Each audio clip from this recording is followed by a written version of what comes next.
এটার যে আমি এর আগে জীবন্ত ফুলদানি বলছি, আসলে এটা একটা জীবন্ত ফুলদানি।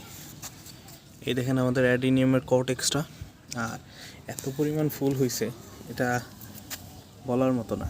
এটা কিন্তু একটা মরুভূমির একটা জাত ফুলের। এটার নাম হচ্ছে অ্যাডিনিয়াম।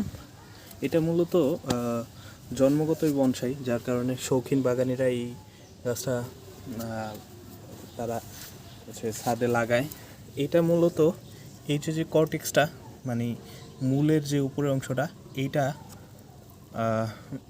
দীর্ঘদিন হইলে, গাছের একটা বয়স হইলে খুব সুন্দর শেপ নেয়, যার কারণে যারা এই গাছ সম্বন্ধে জানে তারা আগ্রহ নিয়ে এই গাছটা লাগায়। আমিও আমার বাগানের শুরুর দিক থেকেই এই অ্যাডেনিয়ামের প্রতি একটা দুর্বলতা ছিল, এবং এই অ্যাডেনিয়াম আমার ছাদে আছে।